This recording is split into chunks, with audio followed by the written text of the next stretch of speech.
Hello YouTube. Today I'm going to be talking about traveling for the wintertime using the Osprey Porter 30. Now this bag looks just like the bag I did a review on for the Osprey Porter 46 because I picked the same color for it. I originally purchased this bag after getting the 46 because I was going to be going on a trip. I had some really tight connections and it was not an airline that I had any kind of status with, so there was a very real chance that there'd be no overhead bin space for me because I'd be boarding in the last group. But I wanted to make sure that all my stuff got to where I was going, so I got something that would fit under the seat of the airplane. So this bag fits under Delta's seats. It also fits under American Airlines seats. Those are the only two airlines I've traveled with this bag under the seat. And of course it fits very easily into the overhead space. So my challenge last year, or 2 years ago, was to do only carry-on travel. And then last year, I decided to make my bag smaller and smaller every time I take a trip. So I got down to a 19-liter backpack, a wonderful one from Tom Bihn. But for winter, this wasn't enough space. I tried. I could get my clothes in there, but not too much else. So this bag is not fully stuffed. For the trip that I took, I could have put everything into one bag and stuck it under the seat. But one thing, I had a new toy, and also I just wanted to have space for shopping and for bringing things back. So the companion to that, I used this bag. This is the Tom Bihn Pilot. It looks a little stuffed because I have a coat in here, but it's really not heavy and it's not that bulky. But anyway, so the Osprey Porter 30. Compression straps keep everything nice and tidy. I don't have anything in these front pockets here, but there's great organization here if you need to put a laptop in there, papers, any kind of random things, and it's nicely padded. There's also a pouch in the front. I have to pick this up. There's a pouch in the front that you can use for sticking some flat things in there. The downside is that it's hard to get into these zipper compartments when the compression straps are on because they go all the way across the front. On the top, there's a compartment that I often have used in the past for my liquids baggies. So anyway, mostly this is just to show you what all can fit in here for winter travel. So let me do that. Alright, so looking in here, this is how the bag looks. There's some space on the sides. Again, I could have gotten more things in, and I could have also made some less bulky choices, but these are the things I wanted to have for this trip.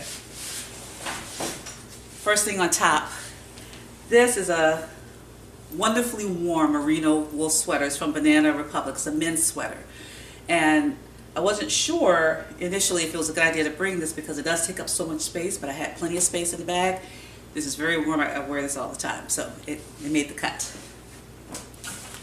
Alright, in this packing cube, we have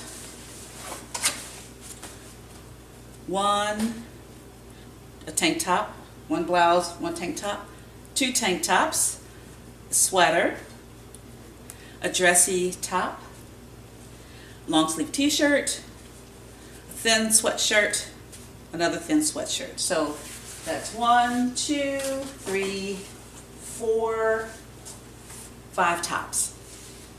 And this was a week-long trip, but of course if you pack for a week, you're packed for a month because you just do laundry and wear it again. Alright. And this packing cube, I have a long dressy skirt.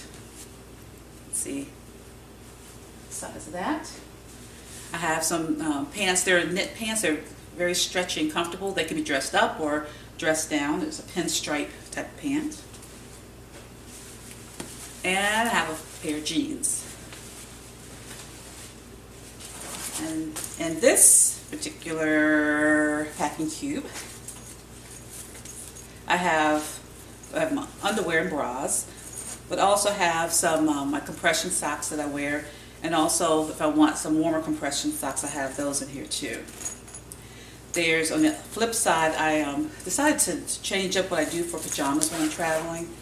So I have a t-shirt and some leggings that I use for for sleeping and also kind of for lounging around without looking too bummy. And then I've got some thermal underwear. So these are the Thermosilk by just Land's End. These are very comfortable. They're great for keeping warm and fairly cold weather, but they're also just comfortable just to wear. So it's also another option for sleeping. So they can do double duty. Okay, and then so the rest of that's just underwear. This top is a Merino Wool top by HH, and this is very warm. So I've used this as a base layer if I'm going to be outside a lot when it's cold. It's very thin, so it's very packable. It could be worn just as a top by itself, but usually I wear it underneath something. But for the cold weather travel, I wanted to take this because it would allow me to have thinner clothes that don't take up as much space in my bag. And then the last thing in here, I have a pair of low-heeled boots. And so these I wear casually or also with the long skirt.